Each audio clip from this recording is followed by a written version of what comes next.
Rethinking forest conservation as a human affair. Climate change and land use changes are shaping the future of the world's forests. Initiatives to halt deforestation and forest degradation are consistently missing their targets, despite political and public support. A key reason for this lack of effectiveness may be the failure to account for human behaviour. Dr. Claude Garcia and Dr. Patrick Waeber from the French Agricultural Research Centre for International Development and the Swiss Federal Institute of Technology use theoretical models and games to demonstrate how accounting for social and behavioural factors could significantly improve the outcomes of forest management. The Earth's forests are at increasing risk from changes in climate and land use, both the result of complex, interacting chains of cause and effect. Changes in temperature and rainfall act over decades and centuries to alter the delicate balance in forest ecosystems. Trees are logged for construction and heating. Forests are cleared to provide additional space for farming and infrastructure, with agriculture being the predominant driver of deforestation. In May 2020, Global Forest Watch reported that the tropics lost 11.9 million hectares of tree cover in 2019, an area the size of Belgium. Over the last 20 years, net forest loss has stagnated at over 5 million hectares lost per year. Multiple conservation initiatives across the world aimed to reverse these trends, but despite some successes, global deforestation continues at an alarming rate. Why are forest conservation initiatives failing to meet their targets? Researchers from the Swiss Federal Institute of Technology and their partners may have the answer. In a recent paper published in One Earth, Dr. Patrick Waeber and Dr. Claude Garcia suggested that failure to understand human behaviour is at the heart of the issue. The researchers explain that landscapes do not arise spontaneously. Humans shape them. Landscapes today are primarily influenced not by ecological processes, but by social processes such as policy and economy, and the decisions people take. Thus, failure to recognize the capacity of people to act independently and make their own decisions leads to conservation initiatives that neglect a key driver of forest losses. Dr. Waeber and Dr. Garcia put together a team of international researchers to overcome this weakness. In their innovative approach, the researchers suggest that using modelling techniques that account for the human aspects of conservation and structured games can help decision-makers reach a consensus and align forces independently from their own internal values or perspectives.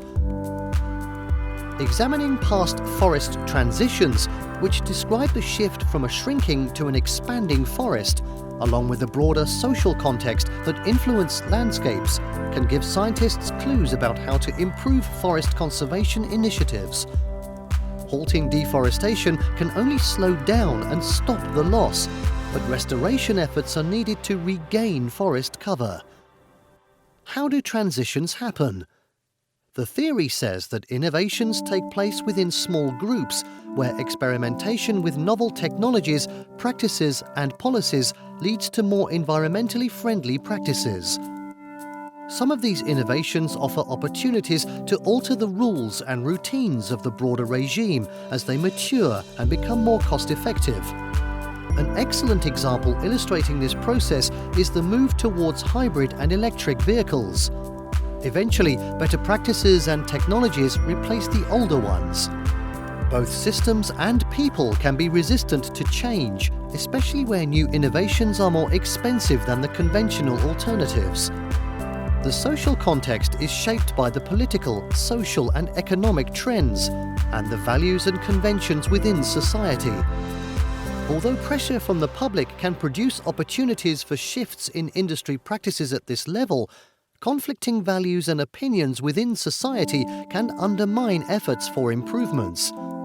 This suggests that for transitions to happen, there must be pressure from the public, with new values making it possible for innovations to take over. The researchers propose that changing the values of decision makers is not imperative for achieving the systemic changes necessary to conserve and restore forests. For successful collaboration, it is only necessary that decision makers agree on how the world works and how it could change. By asking how instead of why, people are not required to defend their beliefs. If their own knowledge of the system is adequately represented, this can foster a sense of security. Agreement can then be built up when exploring options rather than defending the values and emotions attached to them. It is easier to agree on a description of the world as it is, than to agree on objectives and values, the world as we want it. Gaining exposure to the realities experienced by others can also inspire epiphanies, where people dramatically alter their behaviour based on what they have experienced. A theory of change can help groups make their hypothesis explicit. Developing such theories while creating policies and projects addressing deforestation, forest degradation, and reforestation would contribute to realistic long-term goal setting. Using these and other similar methods would help decision makers negotiate common or compatible goals, even when individuals disagree on an overarching objective. Initially, a theory of change is developed based on the mental model of the decision makers, a representation of the perceptions and thought processes of how individuals involved in the process understand the system to work. By revisiting the mental models, they can be refined. A particularly difficult component is to understand how others will behave. Errors in the initial mental models can lead to costly mistakes, and failing to adequately predict human behavior is by far the most common flaw. Constructing possible scenarios rather than trying to predict what will happen can provide an opportunity to fast-track the process of testing and validating mental models. However, the complexity surrounding forest conservation and other environmental issues defies the cognitive capacity of most of us and limits the efficacy of these approaches to decision-making. Fortunately, Dr. Waeber and Dr. Garcia have come up with a novel solution: games. They suggest that it is far easier to examine the behavior of a system by playing a strategic game than through open discussions alone. Games help people to cope with the complexity inherent in environmental systems. In a game, the outcomes of an action depend on the interaction between the decisions of the players and the rules of the game. Therefore, they function as a model of a strategic situation and can be used to represent landscapes and their drivers of change.